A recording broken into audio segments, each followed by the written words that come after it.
याद रखो। हाँ जी। सिमरन कैसे करें? सिमरन पूरी तवज्जो से करने पर ही पूरा लाभ देता है। सिमरन के समय अपने ख्याल को इकट्ठा करके सूरत के निवास स्थान पर अर्थात दोनों आंखों के बीच में रखना चाहिए, परंतु यह ख्याल रहे कि माथे पर किसी प्रकार का दबाव या खिंचाव न पड़े और एक एक शब्द का सिमरन बड़े प्रेम से हो। कान उन शब्दों के सुनने तक महदूद सीमित हो। अपने कान ही उसको सुने और ना। हाँ हाँ। आम अनुभव में आया है कि जब सिमरन में बैठे हुए सतगुरु या उनके संतों के किसी दूसरे काम का ख्याल आ जाए जिसको कि मनुष्य परमार्थी काम ही समझता है, तो यह मन इस ख्याल के पैदा होते ही कहीं का कहीं निकल जाता है और देशों दिशाओं में बिखर जाता है। जिस तरह आग से धुआं निकलते ही चारों तरफ फैल जाता है और उसका पता ही नहीं चलता कि किधर चला गया। अगन धूम जो निकले देखत सबे बलाई, त्यो मन बिछड़ा राम स्यों दह दिस बिखर जाई। इसलिए विशेषतः यह ख्याल रखना जरूरी है कि मन सिमरन के अतिरिक्त किसी दूसरे ख्याल में न जाने पाए। यदि चला जाए तो वापस लाएं, यदि फिर जाए तो फिर वापस लाएं, अंत में खड़ा हो जाएगा। यह याद रखने वाली बात है कि तीसरे तिल के नामों का दोहराना ही सही सिमरन है।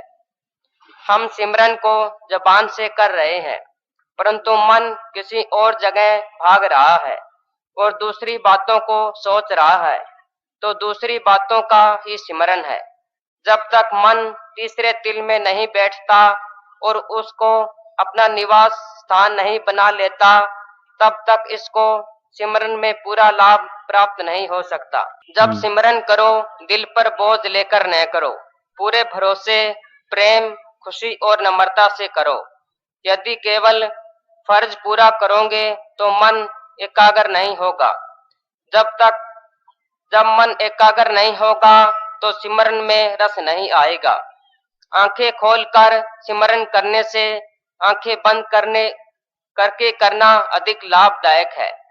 इस तरह करने से ख्याल जल्दी इकट्ठा हो जाता है, परंतु यह ध्यान रहे कि नींद न आ जाए। यदि नींद आए तो आंखें खोल ले या कुछ देर खड़े हो जाएं या कुछ लंबे श्वास भरकर या हल्की कसरत करके नींद और सुस्ती को दूर कर लें, परंतु सिमरन न छोड़े या चल फिर कर ही सिमरन करे। जहां तक हो सके एक ही आसन पर रहना चाहिए ताकि ख्याल मजबूत रहे, बाहर न जाए और आंखों से नीचे वाला भाग सो जाए। लगातार 2-3 घंटे तक एक ही आसन पर बैठकर सिमरन किए बिना मन स्थिर नहीं होता। यहाँ यह बात नोट करने वाली है कि किसी आसन पर बैठकर सिमरन करना, कभी हाथ सो गए कभी पांव, धीरे धीरे सारे शरीर की चेतन सत्ता सिमट कर तीसरे तिल में इकट्ठी हो जाती है। इस अवस्था को जिंदा मरना कहते हैं।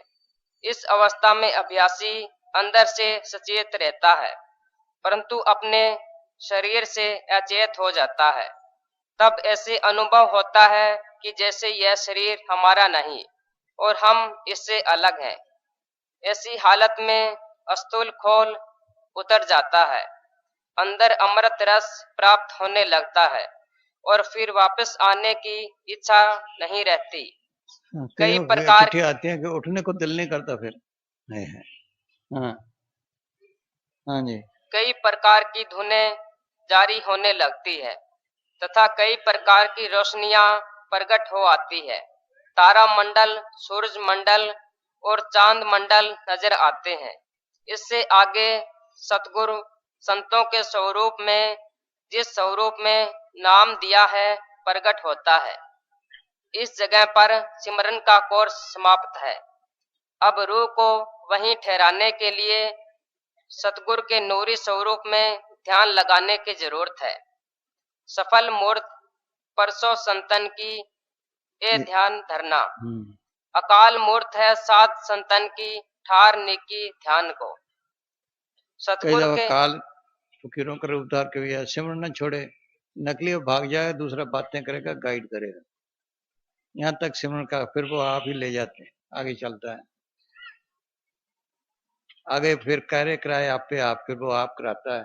हाँ हाँ जी। सतगुरु के इस नूरी स्वरूप में ध्यान लगाने से उसका प्यार बढ़ता है, वहां ठहरने की ताकत मिलती है। यह अगली एकाग्रता के लिए सिमरन से ज्यादा सफल चीज है। यह स्वरूप सिख के साथ सदा अंग संग रहता है, अंदर बातें करता है, सही रास्ता दिखलाता है गुरु मेरे संग सदा है नाले पढ़ते हैं। हाँ हाँ जी। तथा सच्चे शब्द को पकड़वा कर अभ्यासी रूह को अपने निज घर पहुंचा देता है। बस। हाँ हाँ जी। हाँ जी, पढ़, लगे रहो बस। हाँ।